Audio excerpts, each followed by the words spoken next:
मनु जी मौजूद हैं। बहुत दिनों के बाद मुझे टीवी पे दिखे हैं और बड़े ही शानदार प्रवक्ता हैं। बहुत शुक्रिया हमारे साथ जुड़ने के लिए।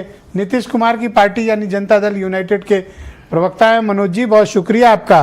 ये गिरधारी यादव ने कौन सा बम फेंक दिया सर? वो तो कह रहे हैं SIR की प्रक्रिया गलत है। नहीं, बात यह है कि राज्य के कोई समय, देश का कोई संवैधानिक संस्था अगर कोई आदेश जारी करती है तो सभी लोगों का होता है कि उसके ऊपर उसकी बातों के अनुसार मानना। तो अगर कोई हमारे ही दल के क्यों नहीं हो, अगर उस पर कोई अलग से कोई बात हो तो उनसे कारण बताओ। नोटिस पूछा गया, वो पार्टी के अंदर अब उसका जवाब देंगे। लेकिन मतलब जो आदमी जनता के मन की बात और सच बोल दे तो मनोज जी उसको नोटिस दिलाइएगा। जी आप अपने किसी भी रिपोर्टर को किसी भी गांव में भेज दीजिएगा ना, तो कहीं से आपको कुछ नहीं मिलेगा। सारे लोग पूरे मुस्तैदी से अपना अपना काम करा रहे हैं और सभी लोगों के पास है। जिनके पास नहीं है उनके लिए विभिन्न दलों के लोग, मेरे ही दल के लोग नहीं, विभिन्न दलों के लोग लगे हुए हैं। पर गिरधारी यादव आपकी पार्टी के मेंबर ऑफ पार्लियामेंट हैं, 20 लाख वोटर्स उनके हैं जिनके बीच से वो चुनकर आए हैं और सत्तारूढ़ दल के सांसद हैं। भाई वो आरोप लगा रहे हैं तो फिर मैं क्यों न मानूं? नहीं, आरोप उन्होंने नहीं लगाया। उनका कहना ये है कि जो बात उन्होंने कहा कि चुनाव आयोग को बिहार के बारे में क्या भूगोल की जानकारी है, तो आप चुनाव आयोग दिल्ली से कोई टीम थोड़े आके यहाँ काम कर रही है, लोकल लोग ही काम कर रहे हैं।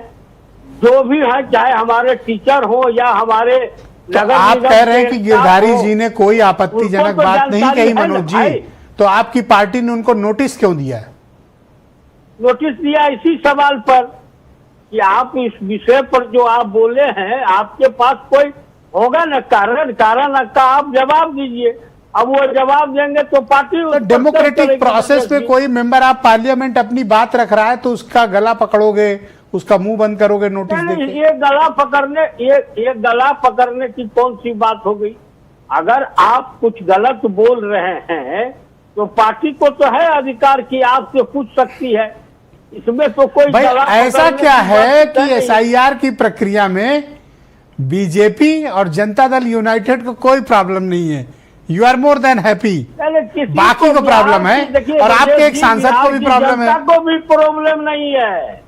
बिहार की जनता भी लड़ भिड़ के अपना काम करा रही है। लड़ भिड़ के नेताओं को प्रॉब्लम है और किसी के विपक्ष के नेताओं का प्रॉब्लम है।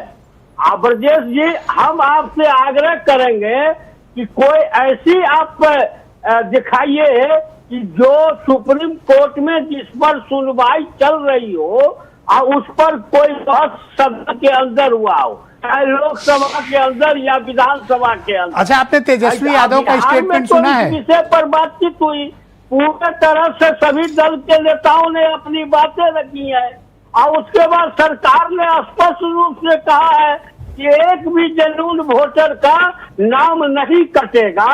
उसके बाद फिर बिहार में इस पर रार क्या हो रही है? अरे सुप्रीम कोर्ट के अंदर आप जाएंगे। मनोज जी, एक मेरा सवाल है आपसे। मैं उम्मीद करता हूं कि आपने तेजस्वी यादव का जी मनोज जी एक सवाल है। मनोज जी एक सवाल तेजस्वी यादव कह रहे हैं कि अगर SIR की प्रक्रिया में सुधार नहीं हुआ, अब बहिष्कार होगा चुनाव का। देखिए, जिंदगी में ये लोग चुनाव का बहिष्कार नहीं कर सकते हैं, इतनी ताकत नहीं है इन लोगों के पास। अब चूंकि SIR पर बिहार में हो गया बस, वहां से विधानसभा में हो गया, अब इनके पास मीडिया में आने के लिए कौन सा चीज बचा हुआ था? तो पहले कहा कि हम चुनाव का बहिष्कार करेंगे, फिर दोबारा मीडिया में आए तो बोले कि ये विकल्प मेरे पास है, हम सभी लोग बात करेंगे। कभी भी ये चुनाव का आप तो चाहोगे, बल्कि आप तो इसके लिए उपवास रखने को तैयार हो कि ये चुनाव का बहिष्कार कर दें। आप तो इसके लिए उपवास रखोगे, खुश हो गए। मंदिर में लड्डू चढ़ाने जाओगे कि ये बहिष्कार कर दें, आपका रास्ता क्लियर हो मंदिर जाए। में लड्डू चलाने, जिसको लोकतांत्रिक Thank you, sir. Thank you, sir. रहेगा प्रदेश की, वो व्यक्ति कभी भी चुनाव का बहिष्कार की बात नहीं कर सकता है। जी। अभी चुनाव मनोज आयोग जी, ने शुक्रिया। कौन सी लिस्ट जारी कर दिया, क्या उसमें जी धन्यवाद। मैं इस परिचर्चा को थोड़ा आगे बढ़ाना चाहता हूँ।